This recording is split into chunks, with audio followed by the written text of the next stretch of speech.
Viewers break तो बाद ਤੁਹਾਡਾ ਸਵਾਗਤ ਹੈ ਜੀ। ਡਾਕਟਰ ਸਾਹਿਬ ਹੁਣ ਸਾਡੇ ਦਰਸ਼ਕਾਂ ਨੂੰ ਦੱਸੋ ਅੱਜ ਦੇ ਦਿਨ ਦੀ ਕੀ ਇਤਿਹਾਸਕ ਅਹਿਮੀਅਤ ਹੈ। ਸਿੱਖ ਇਤਿਹਾਸ ਦੇ ਹਵਾਲੇ ਨਾਲ 1923 ਦੇ ਵਿੱਚ ਅੱਜ ਦੇ ਦਿਨ ਸ਼੍ਰੋਮਣੀ ਗੁਰਦੁਆਰਾ ਪ੍ਰਬੰਧਕ ਕਮੇਟੀ ਨੇ ਇਹ ਐਲਾਨ ਕੀਤਾ ਕਿ ਬੱਬਰ ਅਕਾਲੀ ਲਹਿਰ ਜਿਹੜੀ ਕਿ ਹਿੰਸਕ ਲਹਿਰ ਸੀ ਜੀ, ਜਿਹੜੀ ਕਿ ਦੁਆਬੇ ਦੇ ਵਿੱਚ ਖਾਸ ਤੌਰ ਤੇ ਜਿਹੜੇ ਮੁਖਬਰ ਸਨ ਅੰਗਰੇਜ਼ਾਂ ਦੇ ਟੋਡੀ ਉਹਨਾਂ ਨੂੰ ਸਜ਼ਾਵਾਂ ਦਿੰਦੀ ਸੀ ਤੇ ਇਹਨਾਂ ਨੇ ਕਿਹਾ ਜੀ ਸਾਡਾ ਇਹਨਾਂ ਨਾਲ ਕੋਈ ਸਬੰਧ ਨਹੀਂ ਹੈ। ਸੋ ਇਹ ਨਵਾਂ ਕਰੈਕਟਰ ਨਹੀਂ ਹੈ ਅਕਾਲੀਆਂ ਦਾ, ਉਦੋਂ ਵੀ ਇਸ ਕਿਸਮ ਦਾ ਇਹਨਾਂ ਨੇ ਲਾਈਨ ਲਈ ਸੀ ਜੀ।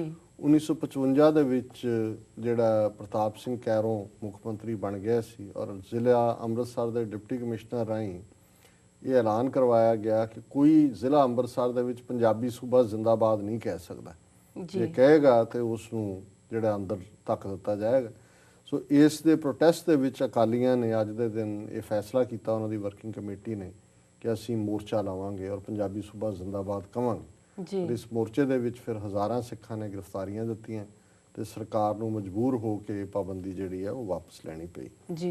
1980 ਦੇ ਵਿੱਚ ਅੱਜ ਦੇ ਦਿਨ ਨਰਕਧਾਰੀ ਸੈਕਟ ਜਿਹੜਾ ਉਹਦਾ ਮੁਖੀ ਗੁਰਬਚਨਾ ਤੇ ਉਹਦੇ ਦੋ ਬਾਡੀਗਾਰਡ ਜਿਹੜੇ ਨੇ ਉਹ ਆਪਣੇ ਹੀ ਨਰਕਧਾਰੀ ਭਵਨ ਦਿੱਲੀ ਦੇ ਵਿੱਚ ਮਾਰੇ ਗਏ।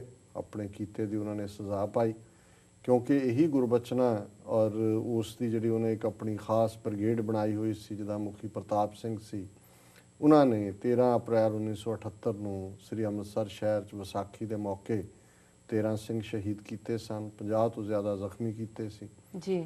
ਔਰ ਇਹ ਇੰਤਜ਼ਾਰ ਸੀ ਸਿੱਖਾਂ ਨੂੰ ਕਿ ਸਾਨੂੰ ਇਨਸਾਫ ਮਿਲੇਗਾ। ਉਹ ਕੇਸ ਟ੍ਰਾਂਸਫਰ ਕਰਕੇ ਕਰਨਾਲ ਲੈ ਗਏ, ਜੱਜ ਗੁਪਤਾ ਉਹਨੂੰ ਕਰੋੜਾਂ ਰੁਪਏ ਦਿੱਤੇ ਗਏ, ਗਵਰਨਮੈਂਟ ਏਜੰਸੀਆਂ ਨਾਲ ਸੀ ਉਹਨਾਂ ਦੀਆਂ ਜੀ, ਔਰ ਉਹ ਫੈਸਲਾ ਸਿੱਖਾਂ ਦੇ ਖਿਲਾਫ ਦਿੱਤਾ। ਬਾਦਲ ਦੀ ਸਰਕਾਰ ਸੀ, ਬਾਦਲ ਨੇ ਉਸ ਫੈਸਲੇ ਦੀ ਅਪੀਲ ਵੀ ਨਹੀਂ ਕੀਤੀ ਹਾਈ ਕੋਰਟ 'ਚ ਜੀ, ਔਰ ਉਹਨੂੰ ਗੁਰਬਚਨੇ ਨੂੰ ਵੀ ਇੱਥੋਂ ਸੇਫਲੀ ਅੰਮ੍ਰਿਤਸਰ ਪਹੁੰਚਾ ਦਿੱਤਾ ਗਿਆ ਸੀ। ਸੋ ਇਹ ਫੈਸਲਾ ਜਿਹੜਾ ਹੈ ਉਹ ਜਦੋਂ ਆਇਆ 4 ਜਨਵਰੀ 1980 ਨੂੰ ਇਹ ਫੈਸਲਾ ਆਇਆ ਕਿ ਵੀ ਬਰੀ ਕਰਤਾ ਉਹਨੂੰ ਜੀ ਜੀ। ਤੇ ਫਿਰ 3 ਮਹੀਨੇ ਦੇ ਵਿੱਚ ਸਿੰਘਾਂ ਨੇ ਜਿਹੜਾ ਉਹਨਾਂ ਨੇ ਕਿਹਾ ਜੇ ਤੁਹਾਡਾ ਜਸਟਿਸ ਸਿਸਟਮ ਕੰਮ ਨਹੀਂ ਕਰਦਾ ਤਾਂ ਫਿਰ ਸਾਡਾ ਜਸਟਿਸ ਸਿਸਟਮ ਜ਼ਰੂਰ ਕੰਮ ਕਰੇਗਾ। ਸੋ ਉਹਨਾਂ ਨੂੰ ਸਜ਼ਾ ਯਾਫਤਾ ਕੀਤਾ ਜੀ। ਵਰਲਡ ਹਿਸਟਰੀ ਦੇ ਹਵਾਲੇ ਨਾਲ 1800 ਦੇ ਵਿੱਚ ਅੱਜ ਦੇ ਦਿਨ ਲਾਇਬ੍ਰੇਰੀ ਆਫ ਕਾਂਗਰਸ ਜਿਹੜੀ ਵਾਸ਼ਿੰਗਟਨ 'ਚ ਹੈ, ਸਭ ਤੋਂ ਵੱਡੀ ਦੁਨੀਆ ਦੀ ਲਾਇਬ੍ਰੇਰੀ ਹੈ, ਸਭ ਤੋਂ ਜ਼ਿਆਦਾ ਕਿਤਾਬਾਂ ਨੇ। ਇਹ $5000 ਅਲਾਟ ਕੀਤੇ ਸੀ ਇਹਨੂੰ ਸ਼ੁਰੂ ਕਰਨ ਦੇ ਲਈ। 1800 ਦੇ ਵਿੱਚ ਸ਼ੁਰੂ ਹੋਈ ਜੀ। 1833 ਦੇ ਵਿੱਚ ਜਿਹੜਾ ਪਹਿਲਾ ਪੇਟੈਂਟ ਸੋਡਾ, ਹੁਣ ਕਿੰਨੇ ਕਿਸਮ ਦਾ ਸੋਡੇ ਅਸੀਂ ਪੀਂਦੇ ਹਾਂ, ਫਿਰ ਪਹਿਲਾ ਪੇਟੈਂਟ ਜਿਹੜਾ ਬੋਟਲ ਦਾ 1833 ਦੇ ਵਿੱਚ ਅਪਰੂਵ ਹੋਇਆ ਜੀ। 1877 ਦੇ ਵਿੱਚ ਰਸ਼ੀਆ ਨੇ ਆਟੋਮਨ ਅੰਪਾਇਰ ਜਿਹੜਾ ਅੱਜ ਟਰਕੀ ਹੈ ਉਹਦੇ ਖਿਲਾਫ ਰੋਮਾਨੀਆ ਦੇ ਰਾਹੀਂ ਜੰਗ ਡਿਕਲੇਅਰ ਕੀਤੀ ਜੀ। 1898 ਦੇ ਵਿੱਚ ਸਪੇਨ ਨੇ ਅਮਰੀਕਾ ਦੇ ਖਿਲਾਫ ਜੰਗ ਡਿਕਲੇਅਰ ਕੀਤੀ ਕਿਉਂਕਿ ਕਿਊਬਾ ਦੇ ਉੱਤੇ ਸਪੇਨ ਦਾ ਕਬਜ਼ਾ ਸੀ। ਅਮਰੀਕਾ ਨੇ ਉਹਨਾਂ ਨੂੰ ਵਾਰਨਿੰਗ ਦਿੱਤੀ ਸੀ ਔਰ ਸਪੇਨ ਨੇ ਕਿਹਾ ਜੀ ਠੀਕ ਹੈ ਆ ਜਾਓ ਆਪਾਂ ਲੜਦੇ ਹਾਂ ਜੀ। 1915 ਦੇ ਵਿੱਚ ਜਦੋਂ ਕਿ ਆਟੋਮਨ ਅੰਪਾਇਰ ਵੱਲੋਂ ਅਰਮੀਨੀਅਨ ਲੋਕਾਂ ਦੇ ਉੱਤੇ ਜ਼ੁਲਮ ਹੋ ਰਹੇ ਸੀ, ਅੱਜ ਵੀ ਜਿਹੜੇ ਅਰਮੀਨੀਆ ਦੇ ਲੋਕ ਨੇ ਦੁਨੀਆ ਭਰ ਦੇ ਵਿੱਚ ਅੱਜ ਦੇ ਦਿਨ ਨੂੰ 1915 ਤੋਂ ਜਿਹੜਾ ਉਹਨਾਂ ਦਾ ਕਤਲੇਆਮ ਸ਼ੁਰੂ ਹੋਇਆ, ਅਰਮੀਨੀਅਨ ਜੈਨੋਸਾਈਡ ਜਿਹਨੂੰ ਕਹਿੰਦੇ ਨੇ ਜੀ। ਸੋ ਅਰਮੀਨੀਅਨ ਮਾਰਟੀਅਰਸ ਡੇ, ਸ਼ਹੀਦਾਂ ਦਾ ਦਿਨ ਅਰਮੀਨੀਆ ਦੇ ਇਸ ਯਾਦ 'ਚ ਮਨਾਉਂਦੇ ਨੇ ਜੀ ਜੀ। 1929 ਦੇ ਵਿੱਚ ਪਹਿਲੀ ਵਾਰੀ ਨਾਨ ਸਟਾਪ ਪਹਿਲੀ ਫਲਾਈਟ ਲੰਡਨ ਤੋਂ ਇੰਡੀਆ ਦੇ ਲਈ ਚੱਲੀ। ਉਦੋਂ ਤੱਕ ਮੋਸਟਲੀ ਸਫ਼ਰ ਜਿਹੜਾ ਸਮੁੰਦਰੀ ਜਹਾਜ਼ਾਂ 'ਚ ਹੁੰਦਾ ਸੀ ਜੀ। 1945 ਦੇ ਵਿੱਚ 46 ਦੇਸ਼ਾਂ ਦੇ ਜਿਹੜੇ ਡੈਲੀਗੇਟ ਨੇ ਉਹ ਸੈਨ ਫਰਾਂਸਿਸਕੋ 'ਚ ਇਕੱਠੇ ਹੋਏ ਔਰ ਉਹਨਾਂ ਨੇ ਯੂਨਾਈਟਿਡ ਨੇਸ਼ਨਸ ਬਣਾਈ। 1980 ਦੇ ਵਿੱਚ ਅਮਰੀਕਾ ਨੇ ਜਿਹੜੇ 52 ਹੌਸਟੇਜ ਈਰਾਨ ਨੇ ਫੜੇ ਹੋਏ ਸੀ ਉਹ ਛੁਡਾਉਣ ਦੇ ਲਈ ਆਪਰੇਸ਼ਨ ਕੀਤਾ ਪਰ ਉਹ ਨਾਕਾਮਯਾਬ ਹੋਇਆ ਔਰ 8 ਜਿਹੜੇ ਸੀ ਉਹਨਾਂ ਦੇ ਵਿੱਚ ਮਾਰੇ ਗਏ। ਔਰ 1981 ਦੇ ਵਿੱਚ ਅੱਜ ਦੇ ਦਿਨ IBM ਨੇ ਜਿਹੜਾ PC ਪਰਸਨਲ ਕੰਪਿਊਟਰ ਮਾਰਕੀਟ ਦੇ ਵਿੱਚ ਲਿਆਂਦਾ ਜੀ। ਅੱਜ ਉਹ ਕੰਪਿਊਟਰ ਜਿਹੜਾ ਹੁਣ ਹਰ ਇੱਕ ਦੇ ਸੈੱਲ ਫੋਨ ਦੇ ਵਿੱਚ ਹੈ ਜੀ ਜੀ। ਡਾਕਟਰ ਸਾਹਿਬ ਤੁਹਾਡਾ ਬਹੁਤ ਬਹੁਤ ਧੰਨਵਾਦ। ਸਾਡਾ ਅੱਜ ਦਾ ਪਹਿਲਾ ਸਵਾਲ ਹੈ, ਅਕਾਲੀ ਲੀਡਰ ਬਿਕਰਮਜੀਤ ਮਜੀਠੀਆ ਨੇ 10ਵੇਂ ਪਾਤਸ਼ਾਹ ਦੀ ਬਾਣੀ ਨੂੰ ਅਰੁਣ ਜੇਤਲੀ ਨੂੰ ਖੁਸ਼ ਕਰਨ ਲਈ ਬਦਲਿਆ। ਕੀ ਕਹਿਣਾ ਚਾਹੁੰਦੇ ਹੋ ਤੁਸੀਂ ਇਸ ਬਾਰੇ ਡਾਕਟਰ ਸਾਹਿਬ? ਦੇਖੋ, ਜਦੋਂ ਕਿਸੇ ਕੌਮ ਦੀ ਡੀਜਨਰੇਸ਼ਨ ਹੁੰਦੀ ਹੈ ਤੇ ਉਹਦੇ ਫਿਰ ਇਸ ਕਿਸਮ ਦੇ ਲੀਡਰ ਉਹਨੂੰ ਮਿਲਦੇ ਨੇ ਜਾਂ ਲੋਕ ਕੌਮ ਉਹਨੂੰ ਐਕਸੈਪਟ ਕਰਦੀ ਹੈ ਜੀ। ਅੰਮ੍ਰਿਤਸਰ ਦੇ ਟਾਊਨ ਹਾਲ 'ਚ ਅਰੁਣ ਜੇਤਲੀ ਦੇ ਲਈ ਲੌਬੀ ਕਰਦੇ ਆ ਜਿਹੜਾ ਇੱਕ ਵੱਡੀ ਰੈਲੀ ਕੀਤੀ ਗਈ ਔਰ ਬਿਕਰਮਜੀਤ ਮਜੀਠੀਆ ਉੱਥੇ ਸਾਰਿਆਂ ਦੀ ਪ੍ਰੈਜ਼ੈਂਸ ਕੋਟ ਕਰਦਾ ਹੈ ਕਿ ਜੀ ਇਹ ਦੇਸ਼ ਸੇਵਾ ਬਰ ਮੋਏ ਹੈ ਸ਼ੁਭ ਕਰਮਨ ਤੇ ਕਬਹੂ ਨਾ ਟਰੋ ਨਾ ਡਰੋ ਅਰਸੋਂ ਜਬ ਜਾਏ ਲਰੋ ਨਿਸ਼ਚੈ ਕਰ ਆਪਣੀ ਜੀਤ ਕਰੋ। ਇਹ ਕੋਟ ਕਰਕੇ ਕਹਿੰਦਾ ਜੀ ਹੁਣ ਮੈਂ ਇਹ ਕਹਾਂਗਾ तो और ਤੁਸੀਂ ਸਭ ਨੇ ਬੋਲਣਾ ਹੈ ਨਿਸ਼ਚੈ ਕਰ ਜੇਤਲੀ ਕੀ ਜੀਤ ਕਰੋ। ਫਿਰ ਉਹਨੇ 3 ਵਾਰ ਇਹ ਸਾਰਿਆਂ ਤੋਂ ਦੁਹਰਾਇਆ ਔਰ ਮੈਨੂੰ ਇਹਦੇ ਤੇ ਬਹੁਤ ਸਾਰੀਆਂ ਈਮੇਲਸ ਅੱਜ ਹੀ ਆਈਆਂ ਨੇ ਵੈਰੀ ਗੁੱਡ ਔਰ ਬਹੁਤ ਸਾਰਿਆਂ ਨੇ ਇਹਦੇ ਤੇ ਕਮੈਂਟ ਵੀ ਕੀਤੇ ਨੇ ਜੀ।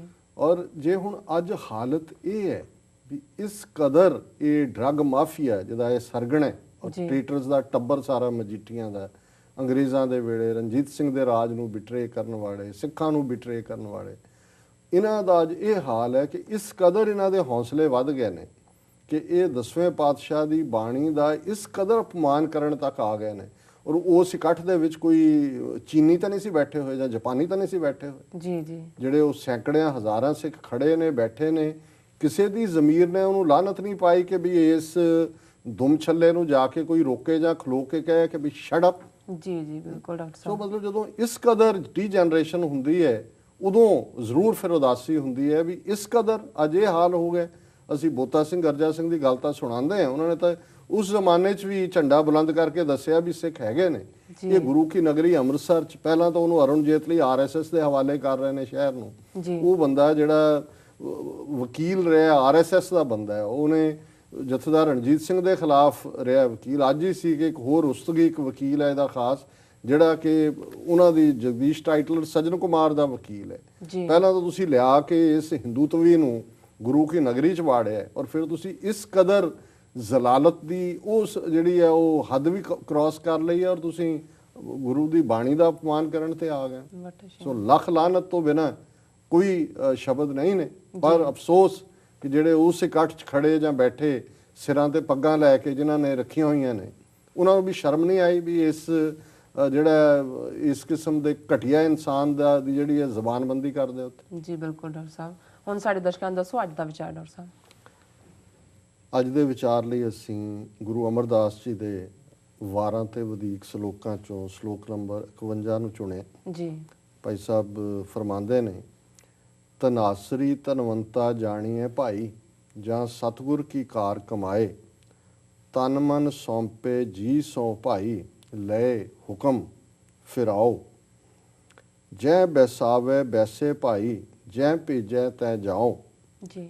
ਏ ਵਡ ਧਨ ਹੋਰ ਕੋ ਨਹੀਂ ਭਾਈ, ਜੇ ਵਡ ਸੱਚਾ ਨਾਓ, ਸਦਾ ਸੱਚੇ ਕੇ ਗੁਣ ਗਾਵਾਂ ਭਾਈ, ਸਦਾ ਸੱਚੇ ਕੇ ਸੰਗ ਰਹਾਓ ਜੀ। ਪੈਨਣ ਗੁਣ ਚੰਗਿਆਈਆਂ ਭਾਈ, ਆਪਣੀ ਪਤ ਕੇ ਸਾਧ ਆਪੇ ਖਾਏ, ਤਿਸ ਕਾ ਕਿਆ ਸਾਲਾਹੀ ਹੈ ਭਾਈ, ਦਰਸ਼ਨ ਕੋ ਬਲ ਜਾਏ, ਸਤਿਗੁਰ ਵਿੱਚ ਵੱਡੀਆਂ ਵਡਿਆਈਆਂ ਭਾਈ, ਕਰਮ ਮਿਲੇ ਤਾਂ ਪਾਏ ਜੀ। ਇੱਕ ਹੁਕਮ ਮਨ ਨਾ ਜਾਣਨੀ ਭਾਈ, ਦੂਜੇ ਪਾਏ ਫਿਰਾਏ, ਸੰਗਤ ਢੋਈ ਨਾ ਮਿਲੇ ਭਾਈ, ਬੈਸਣ ਮਿਲੇ ਨਾ ਥਾਓ, ਨਾਨਕ ਹੁਕਮ ਤਿਨਾ ਮਨਾਏ ਸੀ ਭਾਈ, ਜਿਨਾ ਤੁਰੇ ਕਮਾਇਆ ਨਾਓ, ਤਿਨੇ ਵਿਟੋਂ ਹੋਂ ਵਾਰਿਆ ਭਾਈ, ਤਿਨ ਕੋ ਸਦ ਬਲਿਹਾਰੇ ਜਾਓ। ਜੀ। ਇਹ ਕਾਫੀ ਲੰਬਾ ਸ਼ਲੋਕ ਹੈ ਜੀ। ਧਨਾਸਰੀ ਰਾਗ ਨੂੰ ਸੰਬੋਧਨ ਕਰਦੇ ਆ ਭਾਈ ਸਾਹਿਬ ਨੇ ਫਰਮਾਇਆ ਕਿ ਵੀ ਧਨਾਸਰੀ ਦੇ ਵਿੱਚ ਉਹੀ ਧਨਵੰਤਾ ਜਾਂ ਧਨਵਾਨ ਅਸੀਂ ਕਹਿ ਸਕਦੇ ਹਾਂ ਜਿਹੜਾ ਗੁਰੂ ਦੀ ਕਾਰ ਕਮਾਉਂਦਾ, ਗੁਰੂ ਦੀ ਮਰਜ਼ੀ ਅਨੁਸਾਰ ਜੀਵਨ ਜਿਉਂਦਾ। ਤਨ ਮਨ ਸੌਂਪੇ ਜੀ ਸੋ ਭਾਈ, ਲਏ ਹੁਕਮ ਫਿਰਾਓ, ਆਪਣਾ ਤਨ ਮਨ ਗੁਰੂ ਨੂੰ ਸਮਰਪਿਤ ਕਰਦਾ ਹੈ, ਉਸ ਦੇ ਹੁਕਮ ਦੇ ਵਿੱਚ ਹੀ ਉਹ ਆਪਣੇ ਜੀਵਨ ਗੁਜ਼ਾਰਦਾ ਜੀ। ਜੈ ਬੈਸਾਵੇ ਬੈਸੇ ਭਾਈ, ਜਿੱਥੇ ਸਤਿਗੁਰੂ ਚਾਹਣ ਕਿ ਉਹ ਬੈਠੇ, ਉਹ ਗੁਰੂ ਦੇ ਹੁਕਮ 'ਚ ਸਮਝਦਾ ਕਿ ਜਿੱਥੇ ਗੁਰੂ ਮੈਨੂੰ ਬਿਠਾਉਂਦਾ ਹੈ ਉੱਥੇ ਮੈਂ ਬੈਠਦਾ ਹੈ। ਜੈ ਭੇਜੈ ਤੈ ਜਾਓ, ਜਿੱਥੇ ਭੇਜਦਾ ਮੈਂ ਜਾਂਦਾ ਜੀ।